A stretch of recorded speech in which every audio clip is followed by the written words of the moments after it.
अब पीड़ित तब तक यहाँ से रह जाएगा जब तक उसकी पीड़ा समाप्त नहीं जाएंगे।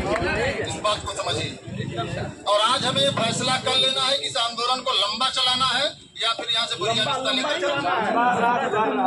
क्योंकि देखिए स्पष्ट बता दें मित्रों की अब किताबों में भी दिल नहीं लग रहा है, और जब किताबों में दिल न लगे तो समझ जाइए कि क्रांति होनी चाहिए। कितना कहोगे भाई? तो सच्चाई यही है कि अब जब बिगुल बच चुका है तो या तो यहाँ से हम लोग शहीद होकर के जाएंगे या तो फिर यहाँ से कुछ लेके जाएंगे।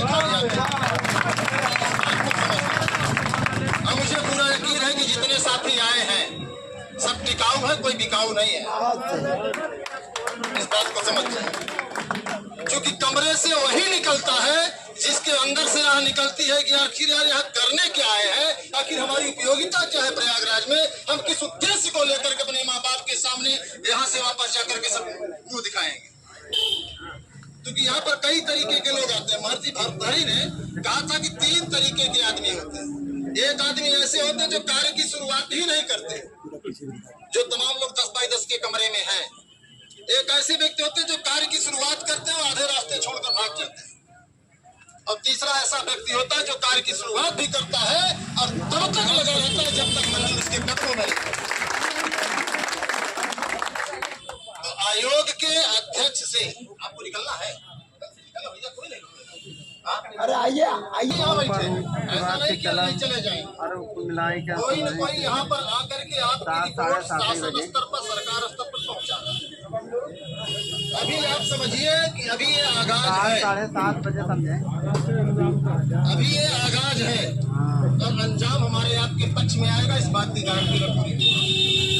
बस आपको टिके रहना है, बने रहना है। और हमने ये पहला आंदोलन नहीं किया।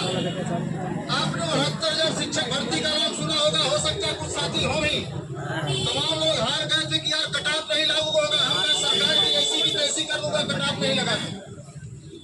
अब परिहार जी पहला वीडियो हमारा बनाए थे आप कटाफ को लेकर। उस समय परिहार जी हमको जानते नहीं थे। मैंने कहा कि सरकार को कटाफ लगाना पड़ेगा, अगर कटाफ नहीं लगाएंगे तो हम लोग भले कट जाए लेकिन सरकार में दोबारा नहीं आएगी। यहाँ से लेकर के डीएम कार्यालय तक पूरा कदर करने और सरकार को अंतिम में कटाफ लगाना पड़ेगा।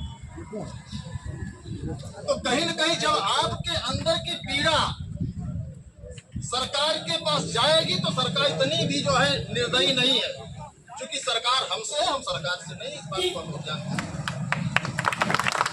कई सरकारों को हमने बदला है, तो इस गुमान में न रहे कि हम इनको बदल नहीं सकते।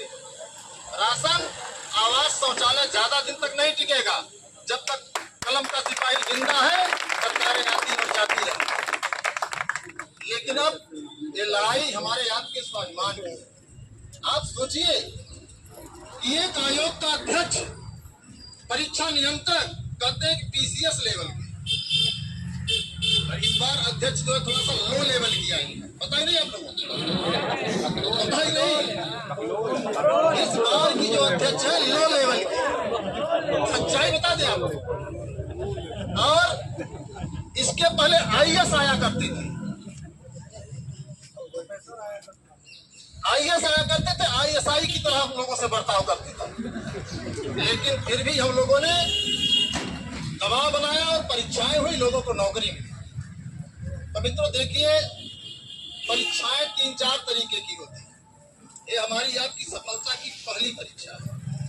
अगर हम लोग ऐसे बने रहेंगे तो इनको परीक्षा तिथि देनी पड़ेगी। और आपको बता दें, मैं आप लोगों से वादा करता हूं कि अब जो परीक्षा होगी जुलाई में नहीं होगी। मैं कह रहा हूं, ये जब भी कराएंगे 60 दिन पहले हमें परीक्षा तिथि चाहिए। क्योंकि अगर हम संघर्ष कर रहे हैं तो हम मूर्ख नहीं है। अगर हम जो है यहाँ पर आकर आंदोलन करेंगे, 4,000 रुपए कमरे का किराया देंगे, तो जो लोग कमरे में बैठे हैं उनको भी हमारे बराबर की जो है बुराई देंगे। सोच रहे हैं कि हम यहाँ आंदोलन करें जो पढ़ करके मास्टर हो जाएंगे, इतने बड़े चालाक है। नहीं उन्हें देखे चालाक हो तो सुन लीजिए अभी जितने लोग हैं लाइव, कि आपकी चालाकी धरी की धरी रह जाएगी। अगर यहाँ लोग आ रहे हैं तो कमरे का किराया ही देंगे, तुमको लाइब्रेरी की फीस भी देनी पड़ेगी, तुमको कमरे का किराया भी देना पड़ेगा और मानसिक उत्पीड़न का शिकार भी होना पड़ेगा। तुम डेली सोचते होगे परीक्षा कब होगी, परीक्षा कब होगी। हम तो यहाँ आए, हम तो जानते हैं कि जब ये कहेंगे तभी परीक्षा होगी। तो इस बात आप लोग बता दें कि ये आंदोलन भले 10 दिन चले, 15 दिन चले, 1 महीना चले, मैं इतना जरूर आप लोगों से वादा करता हूँ कि आपको 60 दिन लगातार कंटिन्यू मेहनत करने का समय मैं दूंगा। और उसके लिए मुझे किस स्तर पर जाना पड़ेगा उस स्तर पर जाऊंगा। ये ना सोचे कुछ लोग हमसे कह रहे थे सर मान लीजिए जुलाई परीक्षा करा लेंगे तो हम लोग तो आंदोलन करम कर परेशान मत होइए। मैं अगर जिंदा हूँ तो आपकी जिंदा दिली बनी रहेगी, इसमें कोई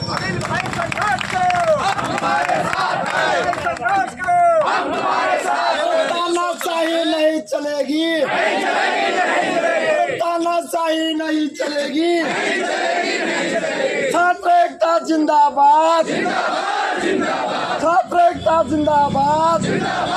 आवाज दो, आवाज दो। इनकलाब जिंदाबाद, इनकलाब जिंदाबाद, छात्र एकता जिंदाबाद। अध्यक्ष महोदय होश में आओ, अध्यक्ष महोदय होश में आओ। और होश में तुमको आना होगा, और होश में तुमको आना होगा, और नहीं तो तुमको जाना होगा, और नहीं तो तुमको जाना होगा। आवाज दो, आवाज दो। देखिए मित्रों बहुत स्पष्ट अब इनके रूप से लग रहा